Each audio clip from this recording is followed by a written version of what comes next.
빌립보서 2장 말씀, 2장 1절부터 11절 말씀입니다.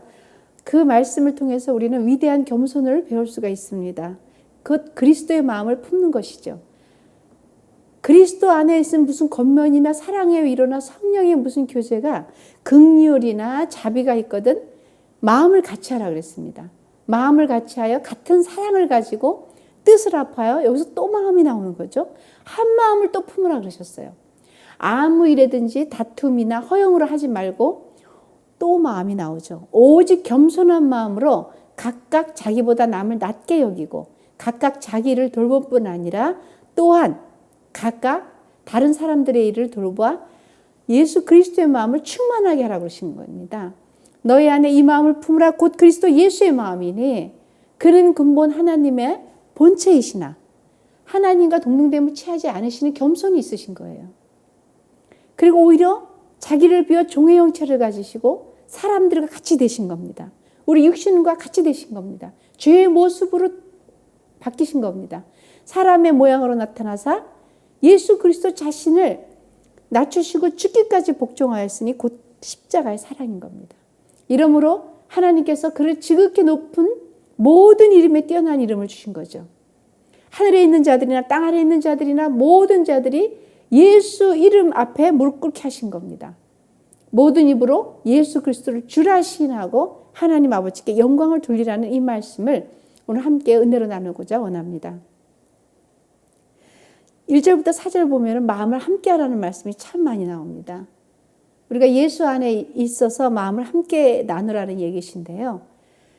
각자의 마음이 틀리고 성향도 틀리고 싫어하는 게 있고 이렇게 각자 싫어하는 게 다 틀려요. 좋아하는 게 틀립니다. 그런데 하나님께서는 마음을 함께 하라, 마음을 같이 하라 그랬습니다. 같이 할 수 없는 마음에 누가 들어오시면 되냐면 성령께서 안에 들어오시면 성령의 마음이 하나이기 때문에 하나가 될 수 있는 것입니다. 우리가 전도를 하거나 또 하나님의 은혜 가운데 다른 사람들에게 긍휼한 마음을 베풀 수 있는 것들, 그리고 도와줄 수 있는 마음, 그리고 어떤 일이 있든지 사람들로 하여금 예수를 증거할 수 있는 그 마음은 마음을 함께 할 수 있는, 그래서 의견이 충돌하지 않는, 그래서 충돌되어도 서로 기도하고 연합하여 선을 이룰 수 있는 성령께서 하나이시기 때문에 한 분이신 그 마음의 그 성품이 우리 안에, 여러분 안에 들어오시기만 하면 우리는 함께 할 수 있다는 그 말씀을 주시는 겁니다.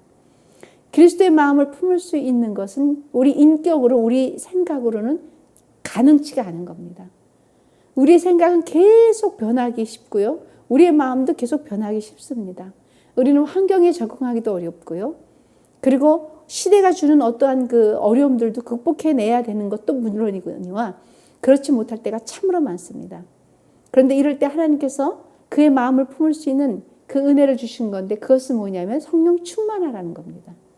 성령 충만할 때 위대한 겸손을 가지신 예수의 마음을 우리가 배울 수가 있는 거예요. 위대한 겸손을 가지신 예수 그리스도의 마음을 품을 수가 있는 것입니다. 우리는 죄인입니다. 그리고 그 죄를 우리 밝혀볼 수 있는 그러한 지혜도 없습니다. 내 죄가를 알 수 있는 것도 어렵습니다. 그런데 우리가 하나님을 믿고 그리고 하나님께 순종하고 그것이 가는 것 같으나 어려울 때가 있습니다. 그런데 그 어려운 것을 해결해 주실 수 있는 분이 있는데 오늘 말씀 가운데 그리스도의 마음을 품을 수 있는 것은 오직 성령 안에서 이루어질 수 있습니다.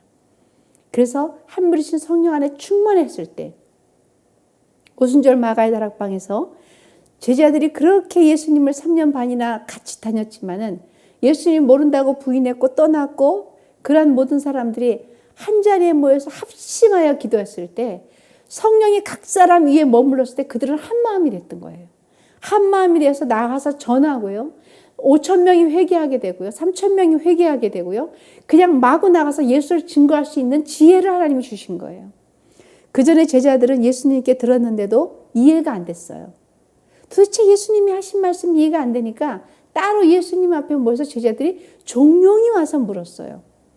종용이 와서 아까 하신 말씀이 무슨 말씀인지 도대체 이해가 되지 않는다고 이야기를 나눈 겁니다. 그래서 주님께서 말씀하셨죠. 한 번도 야단치지 않으시고 진실로 진실로라고 말씀하시면서 이야기를 해주시는 겁니다. 그래도 이해가 안 될 때는 자연을 보고도 설명을 해주시고요. 만물을 보고도 설명을 해주시고요.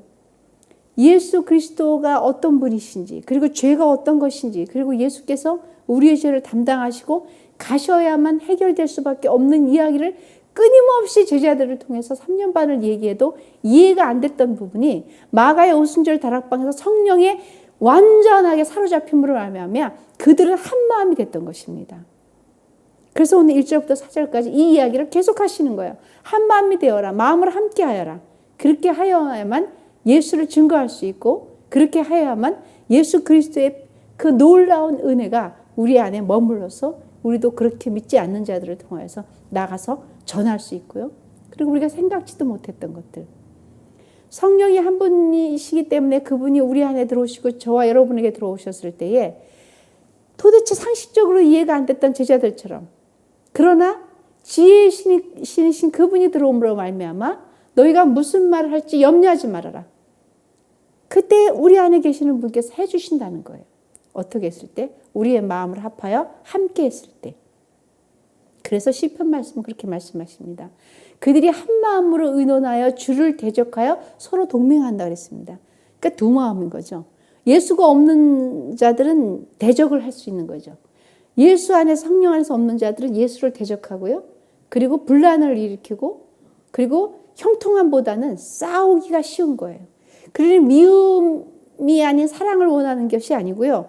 곤간과 근심과 아닌 평안을 원하는 것이 아니고 혈기 분노가 아닌 온유를 지탱하기가 쉬운 게 아닙니다. 두 마음이 있다고 그랬잖아요. 그러니까 시편 말씀은 분명히 그 마음들이 하나님을 대적한다 그랬어요. 그 안에 하나님이 없으니 대적할 수밖에 없습니다. 그러니 거긴 다툼이 있고요. 시기가 있고 질투가 있고 분노가 있고 수군됨이 있는 거예요. 그런데 오늘 하신 말씀은 한 마음이 되는 거예요. 사도행전 4장 24절 말씀 보면은요. 그들이 듣고 한 마음으로, 그들이 하나님 말씀을 듣고 한 마음으로 하나님께 소리를 높여 이르되 대주제여 천지와 바다와 그 가운데 만물을 지신 이가 예수 그리스도 하나님이시라는 걸 고백하는 겁니다. 사도행전 4장 32절 말씀에 믿는 무리가 그전에 믿지 않았을 때는 한 마음이 되지 못했는데 믿는 무리가 한 마음으로 그리고 한 뜻이 되어 모든 물건을 서로 통용하고 자기 재물을 조금이라도 자기 것이라 하는 이가 없더라. 할렐루야. 한 마음이 된다는 건 성령의 마음이 되기 때문에 이렇게 능력이 나타나는 거예요. 서로가 한 마음으로 이루어주고 그리고 나눠주고 형통하게 되고 가난한 자들을 돌볼 수 있고 내가 가진 재물이 내 것이 아니라 하나님 것이니 감사함으로 누리고 정복하고 다스릴 수 있는 그런 은혜가 있다는 것입니다. 로마서 15장 6절 말씀에도 한 마음과 한 입으로 하나님 곧 우리 주 예수 그리스도의 아버지께 영광을 돌리게 하려 함이니라.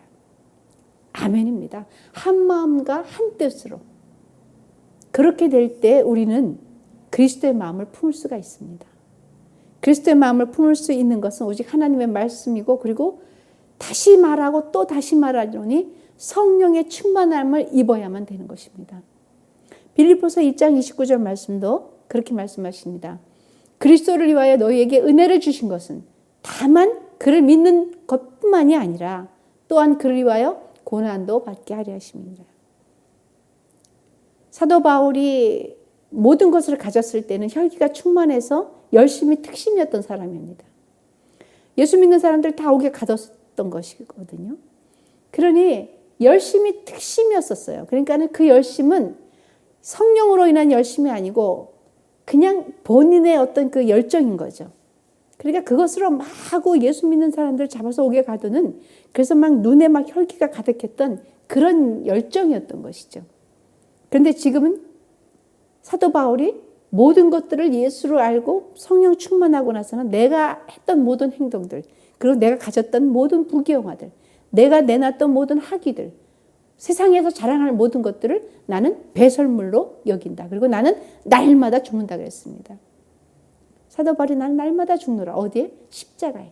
십자가의 그 사랑 그리고 예수 그리스도가 하나님과 근본 같으신 동체이시나 그것을 버리고 이 땅에 오셔서 죄인된 모습으로 오셔 죄를 담당해 주신 그 사랑을 직접 체험했던 사도 바울. 그것을 직접 경험했고 그리고 그것을 알아갔고 그러고 나니까 하늘의 것을 이 땅에서 이야기하기가 쉽지 않았던 것입니다. 그래 난 날마다 십자가에서 죽어야 된다.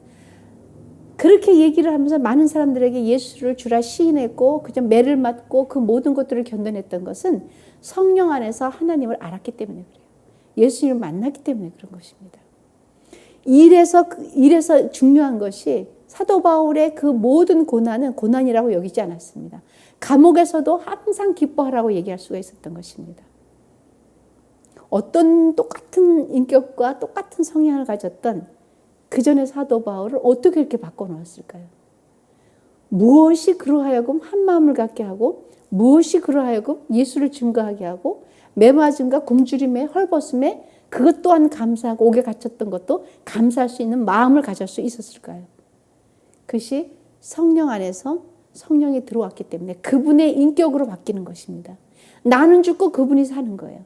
나의 아집과 내 고집과 그리고 내 성향과 내가 옳다고 하는 것과 세상적인 지식과 그리고 모든 명예와 모든 것들을 배설물로 여길 수 있었던 것은 하늘을 맛본 자가 이 땅의 것을 도대체가 이해하려고 하지 못했던 그 시절에 여러분 사도 바울이 아닌 거예요. 맛보았기 때문에 이 땅에 와보니 그냥 모든 것들이 배설물로 여겨지고 믿지 않는 자들이 그렇게 긍휼하고 믿지 않는 사람들이 그렇게 불쌍한 것이에요. 그러니까 차라리 내가 차라리 지옥 가는 한이 있더라도 너희들이 갔으면 좋겠다라고 얘기하는 것입니다. 그래서 빌립보서 2장 2절 말씀 보면요. 마음을 같이하여 같은 사랑을 가지고 같은 뜻을 가지고 합하여 한 마음을 품으라 그랬습니다. 여러분과 제가 늘 이렇게 말씀을 드리는 것은 우리가 막 회의하면서도 막 이렇게 다툼이 일어나잖아요. 예전에는 그런 경우도 있었어요. 그러니까 이 구역 예배를 통해서도 또 뭐 이게 다툼도 일어날 수 있었고, 제가 어렸을 때 생각이 나요. 그 교회를 다녔을 때 권사님들께서 이렇게 의견이 안 맞으면은 그렇게 되신 적이 있어요. 기도는 이렇게 많이 하셨는데, 기도 충만하게 하셨는데 뒤돌아서서는 또 이렇게 막 그룹이 막 형성이 되죠. 따로따로. 네 편, 내 편. 오순절에 성령의 능력이 나타나야만 해결될 수 있는 것이라는 것을 저는 믿습니다. 한 마음 한 뜻은 하나님이 우리에게 은혜를 주셔야 되는 거예요. 그리스도 예수의 마음을 품을 수 있는 것은 그렇게 될 수밖에 없습니다. 두 번째입니다. 두 번째 말씀은 다툼에서 멀리하라고 말씀하셨습니다. 다툼이나 허영에서 멀리하라. 그래야 그리스도의 마음을 품을 수가 있습니다. 시편 18편 43절 말씀을 여러분들 보시면요. 주께서 나를 백성의 다툼에서 건지셨다 그랬습니다. 건지시고 여러 민족에서 으뜸으로 세우셨으니 내가 알지 못하는 백성이 나를 섬긴다는 말씀이에요. 할렐루야 아닙니까? 다툼에서 나를 건지신 하나님, 그리고 나를 세상의 모든 만물 가운데 으뜸으로 세우신 하나님, 그 하나님을 믿기만 하면 우리는 이 말씀에 대해서 아멘으로 여러분들이 아멘하고 그 말씀 믿어지면 30배, 60배, 100배 결실이 나타나는 겁니다. 내 안에 아멘으로 있었을 때 내 마음밭이 옥토밭이 되어서 성령님의 인격과 마음과 그분의 놀라운 은혜가 나와 함께 있기 때문에 그렇게 될 수가 있습니다. 잠언 6장 14절 말씀 보면요. 그의 마음에 패역을 품으며 항상 악을 꾀하며 다툼을 일으키는 자라 그랬습니다. 예수 안에 없는 자들에 대한 경고입니다. 예수 밖에 있는 자들에 대한 경고입니다. 또 믿어도 성령의 충만함을 믿지 못하는 사람에 대한 하나님께서 주신 말씀입니다. 연여 잠언 13절 10절 말씀에도 그렇습니다. 교만에게는 다툼만 일어날 뿐이라 했습니다. 교만 있을 때는 다툼만 일어난다. 권면을 듣는 자는 지혜가 있다 그랬습니다. 다툼은 왜 일어납니까? 교만해서 일어나는 거죠. 교만하니까 내가 무엇보다 다 으뜸되고 하나님의 그 겸손함을 배우지 못하고 예수 그리스도의 그 겸손한 자기를 비워 종의 형체로 이 땅에 오신 그분의 그 거룩하신 오실 이유도 없고 죽어주실 이유도 없는 완전하신 그분께서 대신 우리 죄를 도말하시고 그리고 부활 승천하셔서 우리 죄를 다 사하셔서 우리 안에 조명해서 들어오셨을 때 성령으로 들어오셨을 때 우리의 죄를 분별해낼 수 있어야 되는 거예요. 우리의 죄가를 우리는 알아가야 되는 거예요. 그것은 어떻게 돼요? 겸손해야만 되는 겁니다. 겸손해야만 내 죄가 보이는 거예요. 겸손해야만 내 고집이 보이고 내 아집이 보이는 거예요. 다른 사람을 나보다 더 낮게 여길 수밖에 없는 겁니다. 그것은 우리가 흔히 얘기하는 패배의식이 아닌 거예요. 그것은 하나님이 주신 고유한 성품인 거예요. 성령의 성품인 겁니다. 그렇게 될 때 우리는 은혜를 받을 수가 있는 것입니다. 그래서 말씀에 고린도후서 말씀 12장 20절 보면 이렇게 말씀하십니다. 내가 갈 때 너희를 내가 원하는 것과 같이 보지 못하고 또 내가 너희에게 너희가 원하지 않는 것을 보일까 두려워하며 또 다툼과 시기와 분냄과 당짓는 것과 비방과 수근거리는 것과 거만함과 혼란이 있을까 두려워하라 했습니다. 그러니 우리가 모두가 하나님 은혜 가운데 있을 때에 주님의 그 겸손함을 배우지 않으면 다툼과 그리고 원망과 시기와 질투와 수군거림이 일어날 수밖에 없습니다. 위대한 겸손을 가지신 예수 그리스도를 본받아서 그분의 성품과 그 마음을 갖기 위해서는 우리가 내 힘으로 될 수 없음을 고백하는 거예요. 그리고 나를 위해서 이 땅에서 정말 낮게 오신 그분을 알아가는 거예요. 그리고 우리의 마음에 조명이 돼야 되는 거예요. 뭐가? 우리 죄가 조명돼야 되는 거예요. 조명되어서 밝히 성령의 불로 성령의 은혜를 우리가 보여줘서 이것을 하나씩 뽑아내야만 해결되는 것입니다. 그래야만 우리는 하나님의 성품을 닮아갈 수가 있습니다. 겸손하라. 여러분 세 번째로 겸손하라는 말씀을 주시는데요. 주님께서 쭉 계속 말씀하시는 거예요. 그는 근본 하나님과 같이 되신 분이신데 동등됨을 취하지 아니하시고 자기를 비추어 낮추셨단 말이에요. 어디까지 낮추셨냐면은 죽기까지 복종하시면서 자기를 낮추신 것이에요. 우리는 그렇게 내면에 죽는 게 쉽지가 않습니다. 끊임없이 남들에게 힘든 얘기를 들으면 견디지 못하죠. 다른 사람이 정죄하면 힘들고 다른 사람이 어떤 내가 원치 않았던 이야기를 했다고 했을 때 그것 때문에 또 힘들고 여러분 대부분 보면은요 무엇 때문에 사람들이 목숨을 걸고 이렇게 자살을 하는지 아십니까? 단 몇 사람들의 내 편이 아닌 것 때문에 힘든 거예요. 근데 어떻게 이 수많은 사람들이 다 내 편이 될 수 있습니까? 여러분 살면서요 정말 60%만 나를 이해해 주면은 여러분 인생 잘 사신 겁니다. 내 뜻과 맞지 않다고 해서 나와 적이 아닌 거예요. 그냥 그 사람의 뜻인 거예요. 그것도 옳고 나도 옳을 때 그냥 한 마음이 돼주는 거예요. 그 마음도 이해하고 내 마음도 이해하고 다른 사람도 이해해 줄 수 있을 때 우리는 한 뜻으로 이뤄갈 수 있는 거예요. 어떻게 다 빨간색이고 어떻게 다 노란색일 수가 있겠습니까? 자연을 보고도 하나님을 보라고 말씀하셨듯이 어떻게 아름다운 이 가을에 계절 속에 우리가 단풍을 다 한 색깔이면 어떻게 이쁘겠어요? 다 똑같은 형상을 갖고 있는 사람 지금 여기 교회에 전부 앉아있다면 제가 얼마나 혼란스럽겠습니까? 다름을 인정해서 하나가 되는 겁니다. 다름을 고귀하게 여길 때 하나님이 지으신 다 작품들인 거예요. 그 아름다운 작품들이 조화를 이뤄나가는 것은 오직 성령의 은혜에서 가능한 거예요. 그래서 겸손할 수 있는 것은 틀림을 인정할 때 겸손한 거예요. 다름을 인정해낼 때 겸손해질 수가 있다는 말씀을 드립니다. 우리는 그것이 안 되니까 그렇게 힘든 건데요. 자연의 이치를 보시기 바랍니다. 하나님께서 도대체 너희가 바람이 어디서 불고 어디서 오는지를 잘 보라는 거예요. 만물을 지으시고 도대체 어떻게 피조물인 저희를 때문에 만드신 분께서 이 땅에 죽으시러 오셨냐는 그 말씀을 드리는 겁니다.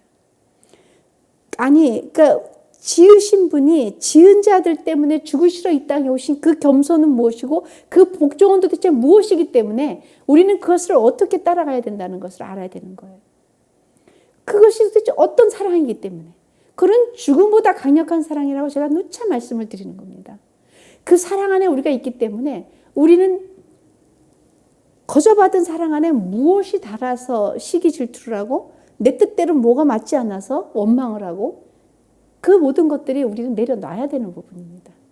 겸손은 나와 다른 것을 인정할 때 겸손이 이루어지는 거예요. 그리고 내가 은혜 받은 자라고 고백할 때 겸손이 되는 겁니다. 그리고 나는 거저받은 자라고 그리고 나는 아무것도 한 일이 없는데 그냥 내 모든 빚이 탕감되었다고 고백되어질 때에 그럴 때 우리는 겸손한 자가 되어지는 겁니다. 시편 17절 말씀도 그래요. 여호와여 주는 겸손한 자의 소원을 들어주신다 그랬습니다. 그들의 마음을 준비시키며 날마다 그들의 귀를 기울여 주신다는 것을 믿으시고 예수를 축원합니다. 계속 말씀을 하십니다. 여호와께서 겸손한 자들을 붙드시고 악인들을 땅에 엎드려 트리신다 그랬습니다. 겸손은 하나님께 주시는 은혜인 거예요. 이 땅에 민노라하면서 겸손하지 못했을 때 진실로 위대한 겸손은 나타날 수가 없고요.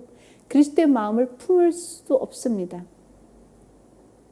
잠언에도 그렇게 나와 있습니다. 진실로 그는 거만한 자를 비웃으시며 겸손한 자에게 은혜를 베푸신다 그랬습니다. 여러분이 겸손할 수 있는 이유와 목적은 무엇입니까? 그것은 나를 들여다볼 때요. 은혜 밖에 내가, 은혜 안에 나를 분별해낼 수 있을 때 겸손해질 수 있는 겁니다. 그 은혜가 얼마나 위대한 것이고 그 은혜가 얼마나 큰 것이고 도대체 예수님께서 무엇 때문에 죽으시러 이 땅에 오셔서 그것도 저와 여러분 때문에 죽으셨다는 그 은혜를 깨달았을 때 우리는 겸손해질 수가 있습니다. 그래서 교만은 사라지게 되는 거죠. 교만이 물러가야 패망도 없어지는 거죠. 교만한 자에게는 욕도 온다고 그랬습니다. 잠언 11장 2절 보면 교만이 오면 욕도 오거니와 겸손한 자에게는 지혜가 따른다 그랬습니다. 이 땅에 많은 일들을 우리가 겪어보고요. 세상이 이렇게 돌아가는 모든 것도 보고요. 겸손한 자에게 주신 은혜가 있어요.